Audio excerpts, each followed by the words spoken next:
Time to do that thing where I say that my voice was sick whilst recording some of this so that it sounds off. Give it a boo. Rules before we begin. 1. English covers only.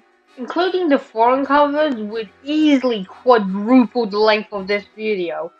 Plus, for the ones I do like, I can just make their own videos later. Semi-rule 2. I will be doing the old and reprinted covers separately. Into the Wild! Into the Wild's original cover is iconic, but I don't think it's very good. You know Rusty's tone color? It's not actually there.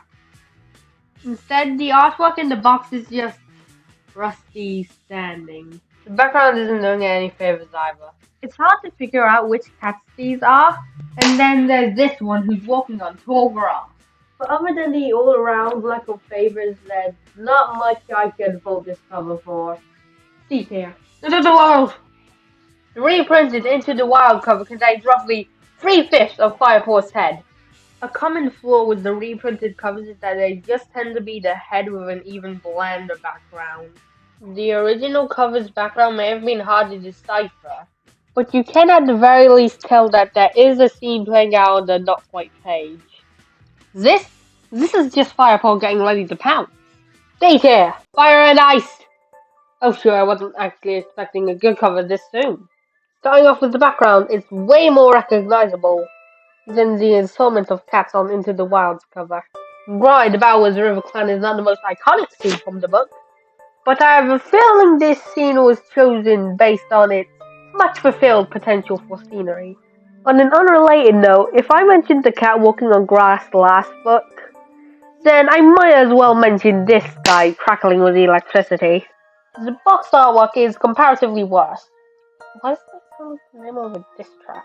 I believe it's supposed to be Fireheart and Grey Stripes saying their silent vigil after becoming warriors, which is a weird scene to feature on the cover of the book. I guess it doesn't have any spoilers.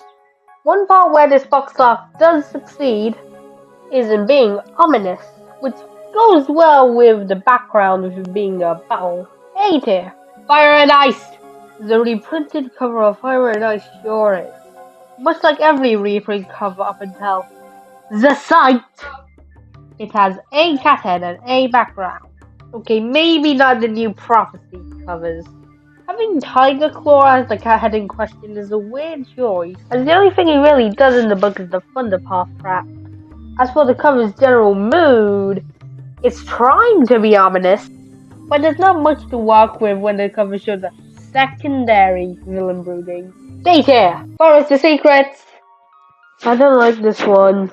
I mainly bashed on the reprint covers for being uninspired. And they managed to find a way to translate that to the old covers. This book was released in 2003. All two of the cats in the background are completely featureless silhouettes, which just makes it look boring in comparison to the other covers.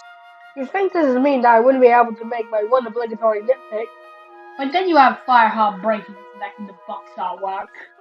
The great details of the box artwork is literally just Fireheart saying, again, honestly, E tier. Forest the Secrets! I actually like this one. The fact that Greystripe doesn't look at us, but the rest of the cover, makes him actually feel contemplative. Something new for the reprint covers. Emotion. Oh, I bet I can even place it in the book. In specific being just before Greystripe decides to join RiverQuest. The cover's pretty good looking too. The yellow lighting is quite far, but my oh my does it make the river look beautiful. And like this. Peter. Rising Storm. Necessary sign up before I cover this cover. This cover has two covers. With the covers. Differences being in the box artwork. Cover A has a depiction of Fireheart taking care of a battle, whereas cover B features Fireheart and Sandstorm walking. I'm going to cover the background first and just, not the box artwork. The background depicts Fireheart and Sandstorm discovering the tunnel under the Thunderpath, which, much like Fire and Ice before it, is a weird scene for the cover. Especially considering the fact that this is the book that has Tiger Star rising the tower, the forest fire, and literally any other subplot aside from these two cats being sick. Aesthetically, I'm not a big fan of the Rising Storm cover Vampire Edition. I just think the cover of section of them is a bit off. It also continues the trend of Fireheart literally just sitting. Cloudpour's two-leg kerfuffle is a pretty major element of the plot, so I can forgive the cover's existence. See here. Rising Storm. The Rising Storm cover, Sandstorm Edition, is of equitable quality. There's nothing I particularly like about it, and having both Fireheart and Sandstorm appear on the cover twice is a bit funky. Forest the Secrets only got away with it by having both background cats be unrecognizable. See here. Rising Storm. Another good one. It has most of the same strengths as the reprinted Forest of Secrets cover, being the bold colors and an easily identifiable text. Those are the only things this cover has going for it. One of the biggest issues with the old covers, Or at least the old original series covers, is the lack of diversity when it comes to the cats represented on the cover. just sticking to the box artwork for sanity's sake, the list of cats are Firepaw, Fireheart and Greystripe, Fireheart and Cloudpaw, Fireheart and Bramblepaw, and Firestar and his reflection. In total, that's only what, 5 characters? It's not exactly like these guys are A-listers either. Cloudpaw really drops off in relevancy after his warrior ceremony, And Bramblepaw isn't even born until Forest of Secrets. the reprint covers definitely profit from having been made after the full arc releases.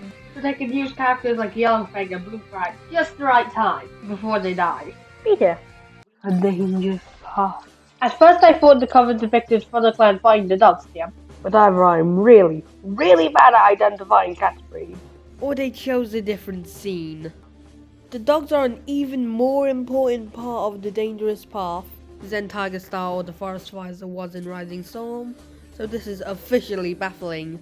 Speaking of baffling decisions about what's on the cover, Bramblepaw! He's referenced in the dedication for some strange reason, but other than that, the most he does is be apprenticed. Stay here! And the hinges path. It seems the reprinted covers have returned to being bad. Bluestar is really the only cat you can put on the cover of this book. So it makes sense why she's there. Then why do I dislike it? Because it's boring. My specific gripe is that there is a very low level of contrast on the Not Quite page. Compared to the last two covers and even into the Wild reprint, it just looks dull. See here. The Darkest Hour, while I'm not the biggest fan of it, I admit that the aesthetic of the original The Darkest Hour cover is a strong one. The shading on the background really contributes to the ominous yet hopeful tone. Commitment to the tone does become a bit extravagant when you consider that the villain is at most the cat mafia. In the box artwork, we finally get another placeable scene, that being StarClan accidentally jump-scaring Firestar. Due to the scene featuring an omen, there's actually some symbolism that a loser like me can understand. Hey there! The Darkest Hour's reprinted cover is much like that on Fire and Ice's reprinted cover before it, in that it is. The main focal point of the cover is Firestar's reflection. The only way I can explain this choice is a scenario where Owen Richardson saw the reception to the original cover, made a list of his traits, and then chose a random one to make the entire reprint cover about. This representation of the Lion Clan jump scare Also managed to choose the one moment where the symbolism isn't present. See here.